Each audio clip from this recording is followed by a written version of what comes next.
Mga parokya, kahapon sa TV ratings update na ibinigay natin para po sa araw ng Sabado, September 7 ay nagwagi ang noontime show ng mga madlang people at ito nga ang una mula sa sunod-sunod na pagbagsak ng ratings nitong nagdaang mga araw, nagdaang linggo. Subalit, nakabalik sila nang mag-pilot ang segment nito na Kalokalike kung saan nakakuha sila ng 9% TV ratings for September 2 episode. Ito po ay araw ng Lunes. At last week ay nasa line of 8% po ang ratings na nakukuha nila. Subalit, kung mataas ang ratings nito ay siya ding taas ng ratings na nakukuha ng Eat Bulaga. At ang 8% na yun mga parokya ay madalas po ay hindi po nila ma-meet ang kanilang TV ratings average na 8.4% para po sa Eat Showtime at 4% naman po sa Eat Bulaga. Pero sa araw ng Sabado po mga parokya, ang Eat Showtime po ay may 8.5% at ang Eat Bulaga ay may 3.8%. At kung titingnan natin ang ratings ng dalawang main TV network ng dalawang noontime show, ang GMA po ay angat sa TV5 ng 2.1%. So again, for Saturday ratings po ang nagwagi walang iba kundi ang Eat Showtime sapagkat nakuha nila ang TV ratings average na 8.4%.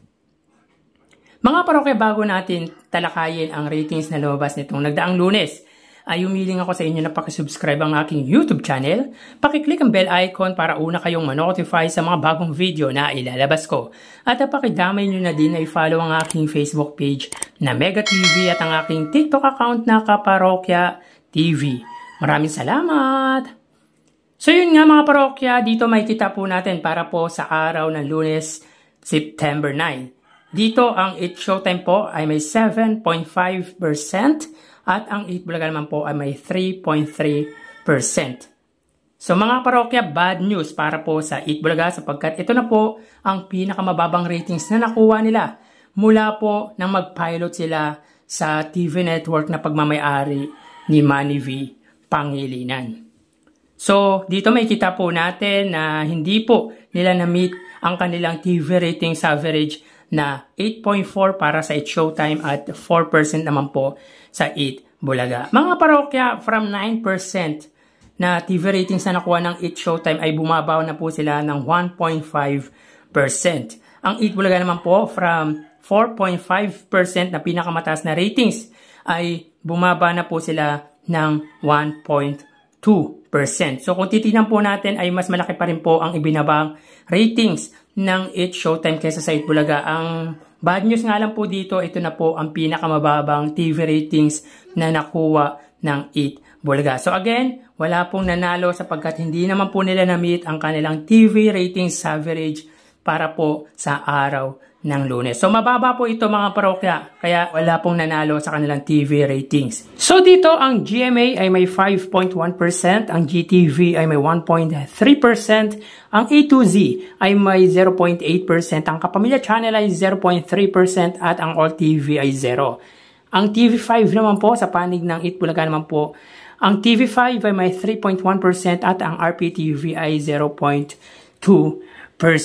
So yun nga mga kaparokya, ito po ang kauna-unahang pinakamababang ratings na nakuha ng Eat Bulaga mula nang lumipat po sila sa TV network ng mga kapatid at ito din po ang pinakamababang ratings ng TV5 mula naman nang mapunta sa bakuran nila ang longest running noontime show na Eat Bulaga. At ito din po ang kauna-unahan kung saan hindi po na-meet ng dalawang TV stations ng Eat Bulaga ang kanilang average ratings na 3.5% po sa TV5 at 0.3% naman po para sa RPTV. So, gumawa po ng history ang Eat Bulaga dahil nakuha po nila ang pinakamababang ratings mula nang mag-pilot sila sa TV5 at ito din ang pinakamababang ratings ng TV5 mula nang mapunta sa bakuran nila ang Legendary Trio at Legit Dabarkads at kauna-unahan kung saan na-meet or hindi na-meet ng dalawang TV stations ng Eat Bulaga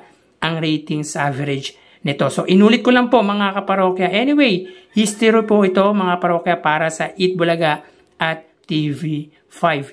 Bad history. So, yun po mga parokya. But, kung titignan po natin mga parokya, ang pagitan ng dalawang main TV network ng dalawang noontime show ay Angat lamang ng 2% ang Kapuso Network sa kapatid network. So tara ating alamin ang online viewership ng dalawang bigating noontime show. Para sa Eat Bulaga under TVJ Facebook page na may 2.5 million followers at sa It Showtime naman na may 18 million followers.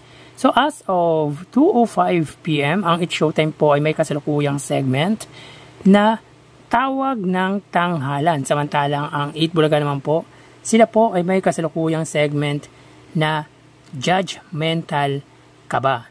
So dito mga parokya, may kita po natin na ang It Showtime po ay may kasalukuyang live viewers na 4,400 at ang Eat Bulaga naman po ay may 3,500 live viewers. So again, as of 2:05 PM, ang It Showtime po ay may 4,300 live viewers at ang Eat Bulaga naman po ay may 3,500 live viewers. So mapunta naman po tayo sa TV Network YouTube channel para po sa It Showtime under GMA Network YouTube channel na may kasalukuyang subscribers na 36.4 million at para naman po sa Eat Bulaga under TV5 Philippines na may 2.01 million subscribers. So as of 2:06 PM, ang It Showtime po sila ay may 26,000 viewers under GMA Network at ang Eat Bulaga naman po sa TV5 ay may 22,000 live viewers.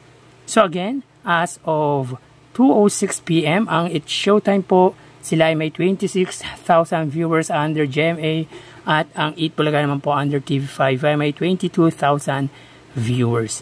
Mapunta naman po tayo sa main YouTube channel ng dalawang noontime show. Para po sa It Showtime under ABS-CBN It Showtime na may 2.37 million subscribers at sa Eat Bulaga naman po under Eat Bulaga TVJ YouTube channel na may 1.1 million subscribers. So as of 2:06, ang It Showtime sila ay may 56,000 viewers. Ang Eat Bulaga naman po sila ay may 61,000 live viewers. So again, as of 2:06 PM, ang It Showtime, sila po ay may 56,000 viewers at ang Eat Bulaga naman po, sila ay may 61,000 live viewers.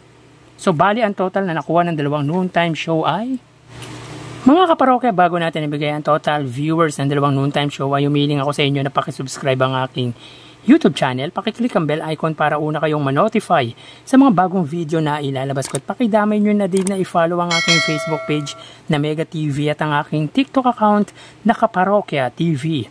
Maraming salamat!